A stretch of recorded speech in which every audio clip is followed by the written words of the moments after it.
What actually happened in the city of Fond du Lac single family home housing market in 2025? Well, that's what I'm here to do today, is recap that for you so you actually know. I'm Bethany Warnches with Addison Jones. So today, the first thing we're going to talk about is how many homes sold in 2025. So, in 2025, 409 homes sold. Okay, so what? Well, that's actually down from last year's 430. So we saw less houses sell this year than last year. So that whole prediction that more was going to occur this year did not happen. But it's up from 2023's low of 370.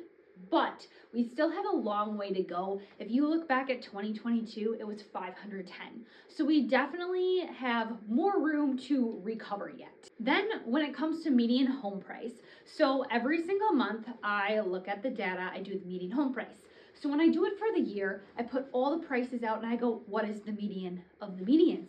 So for 25, it was 223K. Now last year it was 220K. So that only went up by 3K. This is actually going to be something really significant that I talk about. So if we look at the years prior to that, prior to 220 was 197. Prior to that was 170. So for that period of time, those years in a row, we were having 20K jumps in our median home price.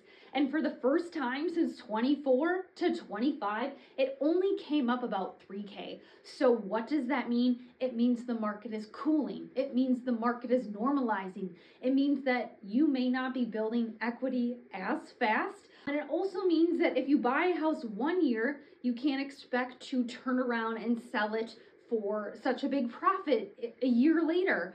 So it's being aware that we're not seeing such big jumps when you are getting into the market, or if you're going to sell and you bought recently, of how that could play out for you, and just also letting us know that maybe some of this crazy insaneness is coming to a close. All right, then I want to talk about some sellers market indicators that we saw in 2025. So I always look at the breakdown of how many houses sold at, above, or under asking price. So 65% sold at or above. So that is definitely a seller's market indicator. When 65% of homes are selling at or above, that means only 35% sold below. And the breakdown of this is that it was 43 were above, and 22 were at, and 35 were under. So if you just wanted it a little more in depth, that's what you've got there, but still at or above is showing a strong seller's market indicator for 2025. Another one is how quickly houses accepted offers. So 1 week's time, around 1 week's time, whether that's like 9 days or 6 days, whatever, in that 1 week's time or less, that was 55% of properties. So you pretty much had a little over a 50% chance of accepting an offer within a week, which is still really strong seller's market indicator. And then we look at, okay, how about within a month's time or less? So basically, if it was 1 week, 2 weeks, 3 weeks, a month, maybe a month and 1 week, but around 1 month or less, that was 84%. So these again are good seller's market indicators, because I'm not saying that it took 84% of houses 6 months to sell. I'm saying 84% of the houses sold within around 1 month's time. So if you put your house in the market, you could have that realistic expectation that I should sell within around a month.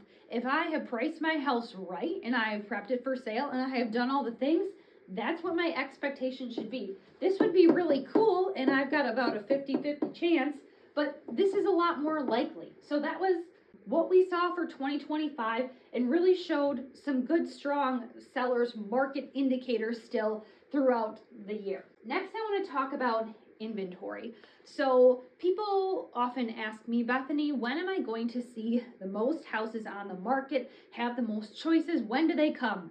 I know it's January right now. So when do we get to see them? Well, let's just talk about 2025 first.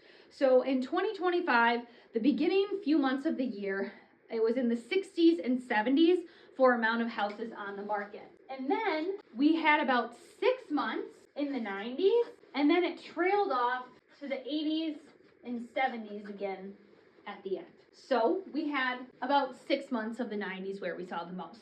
And then what I did is I just was looking back. So I've done this data now, 2025, 24, 23, 22.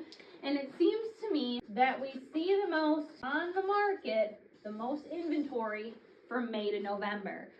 So we're not exactly near May yet, but that was just what I was seeing trending over the past 4 years for you to know. Finally, I'm going to talk about 2026. What are we expecting for 2026? Well, more inventory. So the thing is, they've been predicting more inventory for some time here, but the conditions are finally right that I think it is more likely to happen. And why is that? So another thing is rates about 6%. So we thought rates were going to come down and then they didn't come down, but really it was about September-ish of 2025 that we really saw them start to come down, and mortgage applications have been stronger out there, and we're seeing more people want to enter and buy.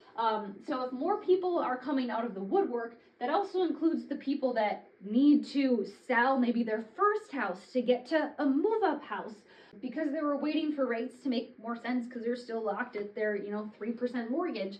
So this just gets more people moving, being a more favorable rate, and they'll probably be around there this year. Depending on some loan programs, you might be able to get into the upper 5s, which is really nice. So 5.5 to 6 would be really cool to see for the year, and what we're kind of looking at right now. And then as far as price growth goes, it should be flat, maybe slightly up, but we're not going like this anymore.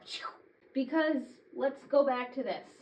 See what I just talked about over there, right? These 20K increments to this 3K increment, that's, more of what we might see into 2026, flat to a little bit up. And then finally, that is a more balanced market that is predicted for 2026. And the reason it will be more balanced is because all of these different factors. If there's more inventory and more to choose from, there's not everybody just competing over that one house and really driving those prices up. So it can be more balanced. Maybe things aren't selling as quickly or as fast because, again, more inventory creates more choices, so things don't fly as much.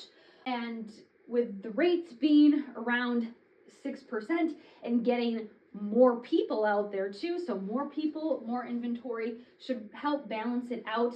I don't really think it's just gonna go all the way down. I still think we're probably gonna see a little bit of a seller's market, but not probably as strong as 2025 for the sellers, probably just coming down a little bit from there, but not excessive.